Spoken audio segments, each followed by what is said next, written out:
degrees, including aerospace and energy engineering. Mr. O'Reilly holds 2 patents in composite materials. Prior to founding 3D Printsmith, Mr. O'Reilly worked in project engineering for QinetiQ?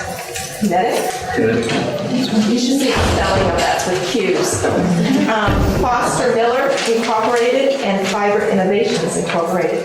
Mr. O'Reilly specializes in tackling difficult and mission-critical 3D printing, 3D scanning, and reverse engineering projects. He enjoys helping clients explore additive manufacturing for engineering, medical, and sculptural applications. He presents on 3D printing to the Society of Manufacturing Engineers, Emerald Physicians Group, and is also a guest lecturer on 3D printing at MIT for the Medical Design Group. Welcome.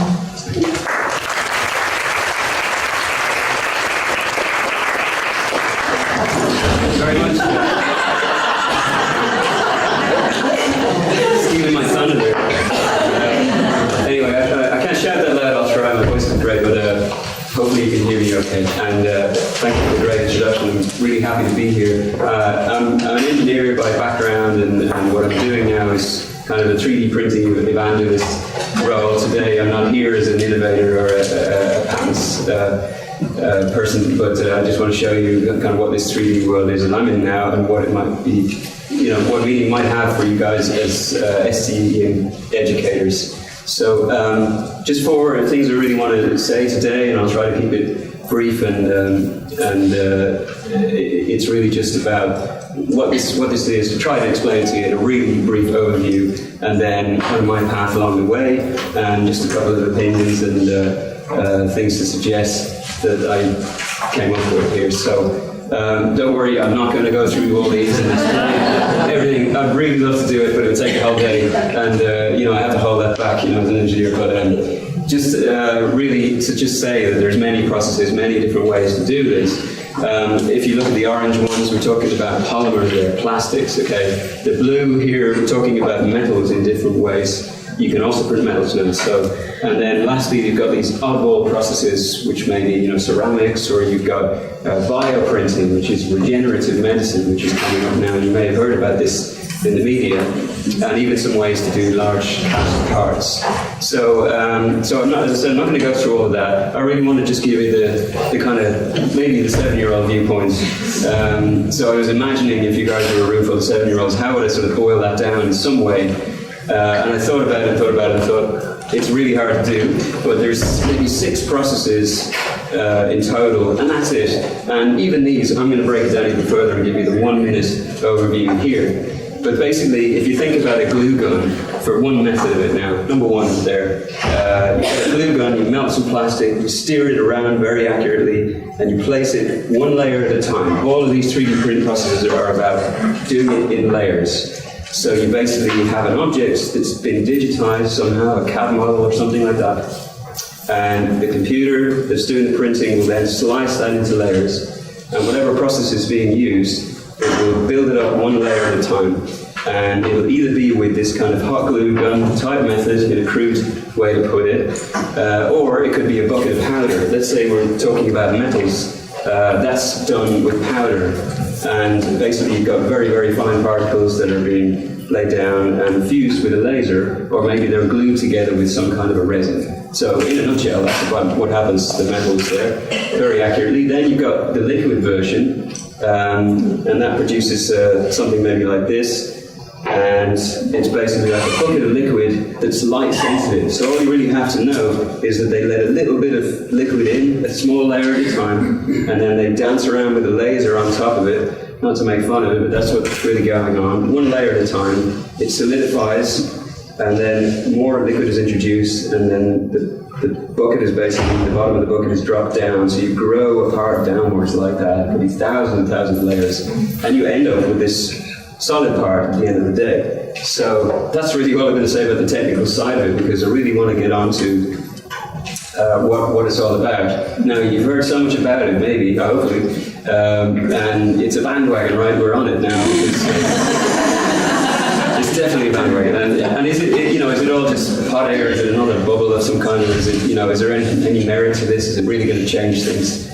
Well, some people might say, well, do we, you know, maybe we need this like a hole in the head. It's just something else. It turns out it's really good for fixing holes in the head. It's the best thing it does. So we've got an example here. This is from a woman. She's still alive. She was quite elderly, 85 or so, and she had a degenerative disease that meant she needed a whole lower mandible. And for the first time, about a year and a half, 2 years ago, they 3D printed an entire lower jaw and gave her that jaw. And within a couple of days, she was eating and talking and perfectly fine with that. So, first time, you know, and this kind of cranial repair and whatnot is now federally okayed in the USA as well for gunshot wounds and returning soldiers and things like that. So, it's going to have a dramatic effect on surgery. So, where's all this going? Maybe we need a map to tell us that, but here's an example of a paper printing process. It's a little bit different to what I talked about earlier on, but basically just pieces of paper glued together and scored with a knife, and it's done with a photo printing process as well. So you end up with this kind of a contour terrain map that, you know, architects could use, or somebody could use in a model. Very beautiful way to present something. So for complex parts, really complicated things like engine blocks, engineered parts, this is where it really shines, because you can do things that would be, you know, heinous any other way, relatively quickly and cheaply. And for something that has a lot of complexity in it, it's blind to that. It really doesn't matter how complex they are. Within reason, you can build it with one of the 3D printing methods. So we've got all these new materials coming on stream, and that's where, you know, the kids coming up now will get the benefits of, you know, they're really driving, you know, to see what can we use to make things with metals, ceramics, composites, you know, which I had a background in. That would be really interesting to see that being done in sort of a 3D printing format. Concrete, all kinds of things, and bioprinting from our own stem cells to regenerate organs. I know it sounds crazy, but we're only a few years away from having that be doable. In fact, it's been done now in a small sense. All right, so are we going to be able to print houses? Is that crazy? Well, it turns out that NASA is looking into printing buildings on the moon, and they're thinking about how they might do that. And maybe they would bring up a 3D printer and try to do that from some way of gathering up the local soil and debris and putting something together. So an organization in a Southern California university applied that to terrestrial printing and said, you know, I think we can print houses here too. And just something interesting to know that, you know, this kind of method where you've got this robotic gantry pumping out concrete, you're able to leave gaps for plumbing and wiring as you go and all that. So, you know, a lot of functionality will be built in. So anyway, that's a concept, right? That's just a CAD drawing. Maybe that's, you know, 10 years away, right? So who knows? Oh, you know, it looks like it happened the other day in China. Winston Company in Shanghai just built 10 of these structures in a day. They call them houses. I think they're more like a shed right now, but you know, you get the idea. And it's done modularly with these kind of, you know, layers at a time in batches and then assembled together. But they did, you know, 10 in a day. They were using kind of recycled rubble from other buildings as part of the makeup of this concrete. And they are saying that these structures will be able to sell for about $5,000 a piece. And, you know, right now they're targeting, very poverty-stricken areas that might need temporary shelters and things like that. Who knows what it will become? I think it'll probably look a lot better than that. So on the really, really tiny end of this, we've gotten down to parts that are so small they can be used for micro needles in dermal patches. So if you remember the nicotine patches from years ago, I think they were an early version of that, where you had tiny little needles filtering in some nicotine into the bloodstream and all that. And now they can use that for vaccines and different kinds of medicine without hypodermics. And it's a very efficient way to do it. But you have to get these tiny little needles to attach to the skin just right. So this race car mock-up that you see is only 300 microns. That's about 3 times as thick as one of your hairs. So, you know, they'd be so big. So small, I don't really think you can see it too well, but I have a few of them in here, and I'll just try to sort of show you what we've got. It's a bit hard to pass them around, but I'll just There you go. Find it yourself. You know. I'm only joking. There's nothing in there, so don't worry about checking it. But you get the idea, right? You know, we're on a small scale. So, this was done in Vienna. Their version of MIT is called TUVN, and they're championing this process. So, okay, so how do you get input now to all these great 3D printing processes? Because you need something to put in order to get at something. So you need a file, a digital file to work on. There's really just two ways that you're going to get that. One is you can model it from scratch in CAD models. So you have 2D drawings which are made in 3 dimensions, and engineers will use CAD models that you can then feed directly to a 3D printer, or you can scan it. You can 3D scan something. And it's already been done, for a long time in medicine with MRI and CT scans. They're actually 3-dimensional scans. You might just see a 2D slice of something on a wall and they show you what they found, but really it's 3D data that can be used and is used. So I can show you a little bit about what I do with that kind of technology. So for example, here's an example of something with complex curves. It's a bit hard to model, or if you're trying to reverse engineer it, it's hard to start from scratch. But if you scan it, you can pick up all those curves, and you end up with many views that get aligned together up here, and finally you end up with this CAD model that you can then change any way you like. So I did some work with Harvard Medical School on these plates that they used to repair really bad injuries. If you break your wrist badly enough, you might need to put a plate and some pins in. So they're looking at how they can produce these plates tailored to somebody's specific problem or specific anatomy, and how that can be tailored to get things just right. It's a difficult thing to do, and it's opening up some worlds. So was lucky enough to get a project with Sackler Museum in Harvard, and they have an ancient Chinese section which they were using 21 pieces from that to teach online in their China X courses. So around the world people are able to study these items, and we scanned a lot of them in color in very high detail, and now they can spin them around on screen and get to study these items maybe even closer up than you would if you were in the museum. This is a Ming Dynasty plate from the 15th century. I didn't drop it. I was very glad about that. And it survived the process. So for architecture, again, if it's a historically preserved building, you can't be, applying mold material to it. You can't touch it in a lot of cases. And in this case, we were able to just optically scan something and reproduce it for some renovation that was going on in a Back Bay mansion. All right, so I know I'm moving pretty fast. I'm sorry, but when I get to the end of this bit here. Okay, so I really want to get you excited, if I can, about design, what's happening with design now. So traditionally, what you're looking at here is an aircraft bracket, and it's been designed for manufacture. So it's been designed knowing how it was going to be built with certain types of machining and different kinds of operations that were out there. But if you sort of wanted to optimize that, you wanted to make it as light as you possibly could and still retain all its strength, what if you threw out all of the how you're going to make it side, and you just say, I need it to be made of this material, to occupy this space, and to have this functionality, to be able to take this kind of stress or pressure, and I don't care about the shape.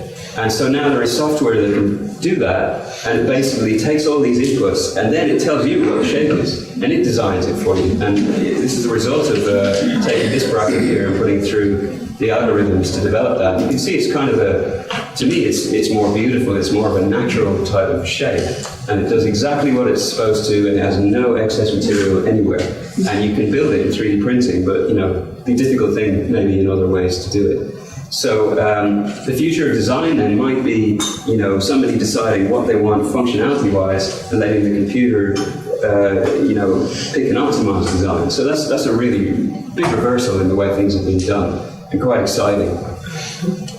Okay, so just for me, my story with it, I have a background in engineering. I think I started off as a curious kid, like a lot of kids, and was really good at taking things apart, and sometimes they'd even get put back together, but not always. And then, but I probably felt interested in technical things fairly early on. But I wasn't doing well in school in England when I was growing up.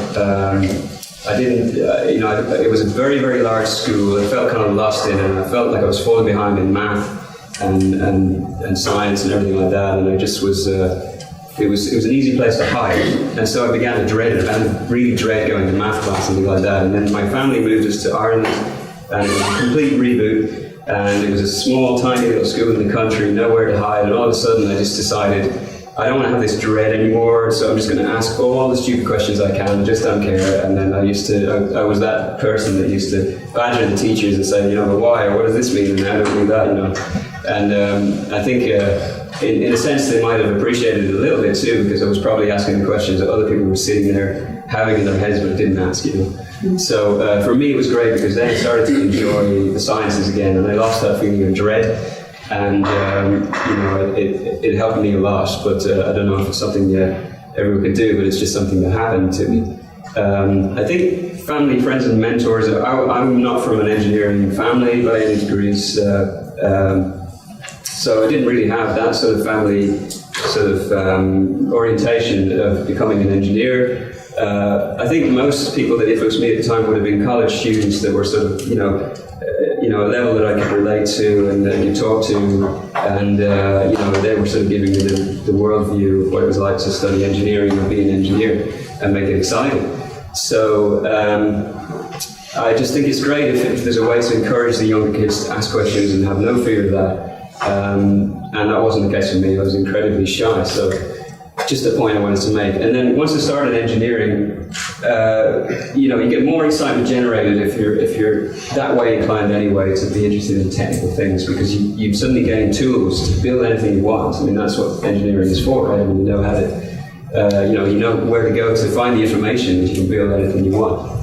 So the combination of the skills and the tools then is a great revelation, I think. And when I went into industry, I always worked in R&D, and that was because that was the exciting point for me, was when people are sitting around the table and they're brainstorming and they're trying to come up with the very early essence of this thing that you're trying to build. And then, there's a lot of energy in the air there. So I stayed with that, and I noticed that, in my experience anyway, how that actually happens is literally, sitting around with, paper clips and straws and pieces of tape sometimes, and to sort of graphically describe what it is you're trying to get across as an idea. And a lot of things, very early on, come to a big decision point just by doing that. And I worked with somebody who was really good at making these kinematic models, they were called, and literally he used to make one out of straws, and then he, make it up into a structure that ended up going into space. And but he always began with a straw model, and I do it myself. I think it's a good idea, and the kids can do it, right? It's easy. So now I've got a 4-year-old daughter, and she's the one asking why, so it's revenge or something. All right, so I was going to have a sound clip here, but I couldn't fit it in, right? But you know this, right? If you can't eat your meat, you can't have any pudding, right?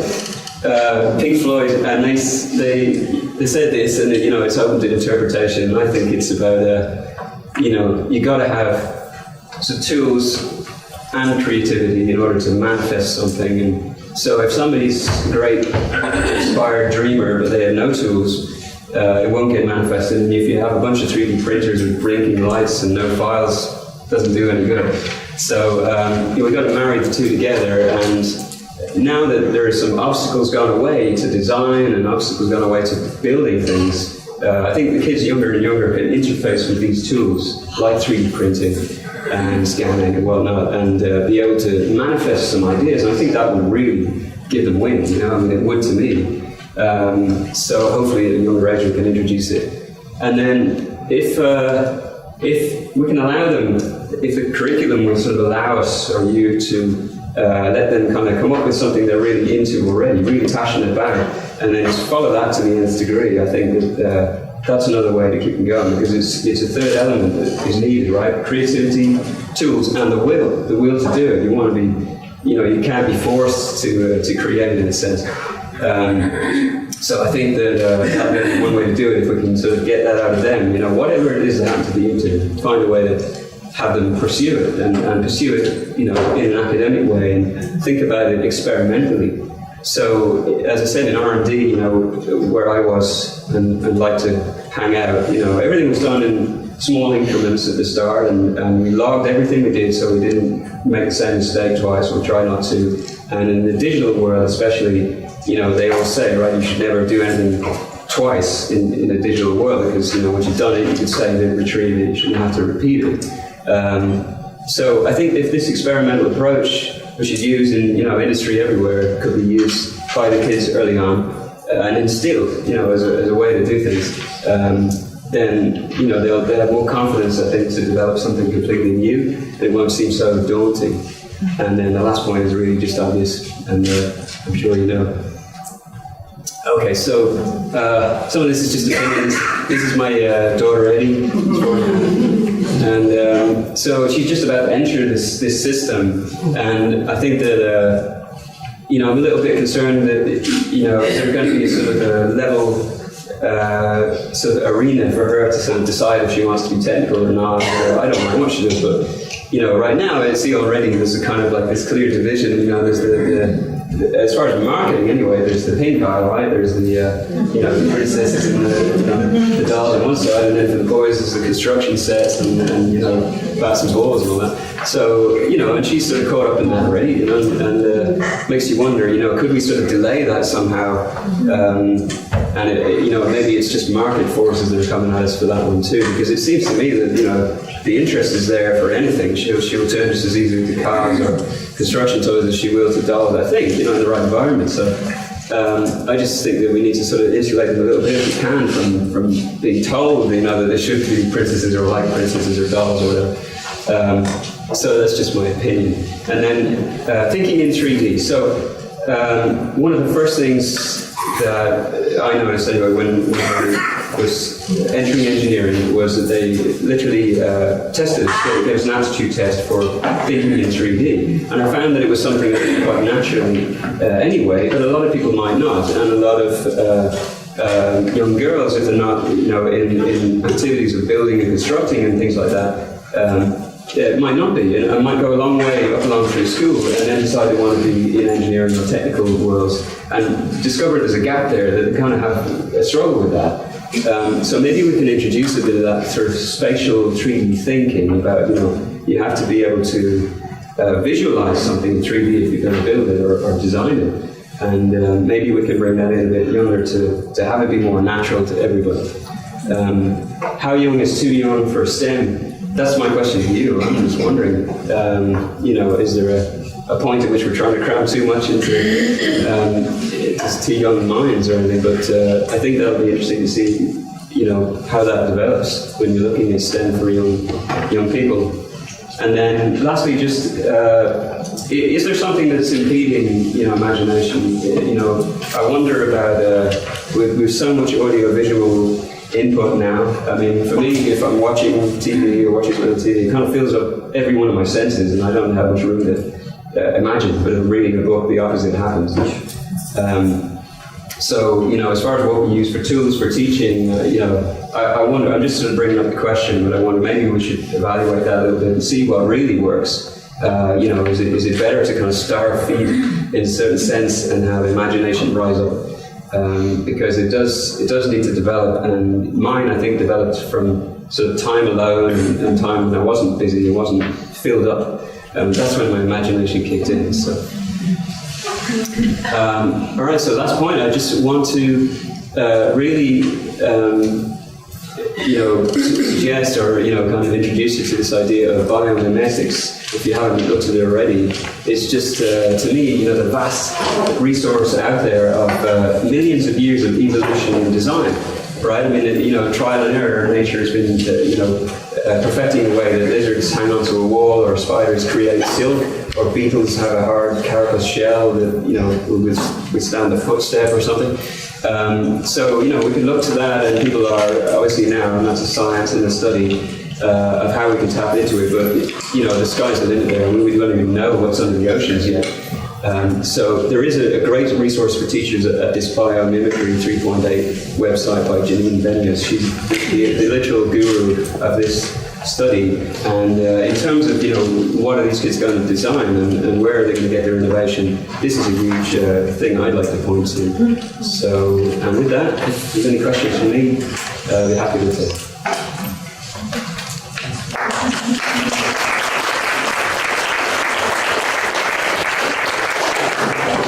It's not really a question, but you can make the assumption that sometimes kids being overloaded with some of the computer games and things like that focus them in directions don't allow them to be creative. Your daughter at 4 is soon going to see Minecraft. They're going to create, they're going to be given tools. I don't know where that's going for education, but you will see that. Have you seen it already? I haven't. It's really 3D. There's a thing called Minecraft. Yeah. And yes, everything they create is on the screen, but it's really a three-dimensional image and they feel it three-dimensional. Yeah. And they are creative and they have tools.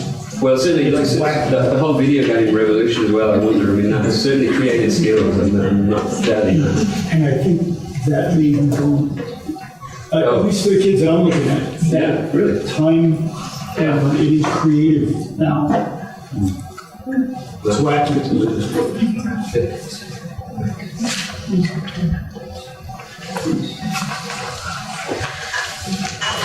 Good questions? Yes. In a high school architecture course, what do you think is the value of having a 3D printer versus having students actually construct models that they design in CAD software? Well, I think if you're learning about it at that level, I think building something with your hands is always good. If it's in an industrial setting, I don't think we should be spending hours and hours and hours building something out of cardboard if it's more, efficient to build it another way, and if it, gets the idea across visually better if it's in another format. So yeah, I still recommend doing models, but to maybe work with some digital files, the scanning side of it is interesting because otherwise very difficult to construct. A lot of detail that was done by hand as well. I am fortunate to have a 3D printer in my classroom, but it takes so long to print, and every student wants to take home something that they designed and printed, and I just can't get through it. So I don't know if anyone had any suggestions, like... Keep it flat and low to the ground, whatever it is. I mean, right now it's just cookie cutters, trying to keep it, but it's still like an hour and a half for every cookie cutter, and it's just... Yeah, I think, you can get these, if you imagine, spiral lines and like that, these amazing stencils and things like that, very, very thin and quite complicated, but that's the kind of thing that, I don't know, you print it, but, an hour or two. I actually did do the nautical spiral thing, it was pretty cool. Yeah, or something you can make from a kind of flattened sense and maybe build into a three-dimensional thing by snapping it together after it's, adds a bit of fun there. Hi. I was interested in how you sound a little bit skeptical about all the technology that's kind of rushing into the classroom, and the idea that if we just get the right app, for the kid will learn math on his phone. And you even said, maybe we should pause a little bit and test and see what, kind of think about what works. And you don't really hear a lot of people. There's a fierce urgency, and, we have this idea that our innovative disruptors, if we just gave them more access to the classroom, all these problems would solve themselves. And it's kind of refreshing. Well, it's an honest thing, I've got direct experience now right with my child coming up, and I just sort of wonder, I'm worried about overload, I guess, but I am really keen on these tools and having great access, and they're going to have so much more opportunity, than maybe I did, in terms of these tools and access and the internet and everything. I didn't even have that, so. But I wonder, should we sort of stem the flow a bit if it makes sense? But I just think that it should be looked at. I'm not saying that we should cut out TVs in the class or something, but there should be a study. This is a federal situation now, and we're looking into this nationally. So why can't we just study that aspect of it? Could you speak a little bit more on what things in elementary school have helped you go in this path, and also what could we do in elementary school to help out with things like 3D printing? Because obviously I don't have technology for that, and the kids aren't quite ready for that. But what things could we do to help build towards that? towards having 3D printed? Or just like, you know, that concept of 3D printing. Well, you know, there was the slide that I showed, and it had like six, you know, the 7-year-old view of how it's done. You know, if I was explaining it to them, and really, it's the kind of thing you could do with a little experiment. In fact, if I'd had an hour today or something, I would have done that. I would have, you know, brought in some things that you could do to show young kids exactly how it works, and they'd say, I see it now, because, you know, when you see it just in a list like that, it just kind of goes over everyone's head, right? Me too, you know. But I think all of those 6 bullets and whatnot, and share them with you, could be done as a little experiment on the desk with sugar and different things. I really think so, because it's not greatly complicated in its, you know, essence. It's just that, you know, what happened was that, you know, we had a maturation of all these technologies, right? You had you know, the 3D printing is more than 25 years old, you know, in its format, but there were these giant industrial machines that cost a fortune and were only available to NASA or something, right? And so then you had computing power, you know, getting better. You had motion control and robotics, you know, coming up, you know, and getting much more accessible and easier and cheaper. And all of this together led to this proliferation of 3D machines, you know, in all flavors. So, you know, but that's the high tech being thrown at it, and you know, I think in the essence of it, though, it could be done in a small experimental sort of setup, just to get the points across and to think about the issues and the problems, you know, because once it's done really basically, then, you know, the problems are, you know, kind of managing the heat or warpage, or you know, how do you get powder to be exactly where you want it and not be a fire hazard and things like that. So, you know, you could go on and on about the technical side, but I think, yeah, the basic format for young kids, they'll get it, you know, and then whether or not they have the printers or not, I think they can get the idea of how it works and try it out. Thank you.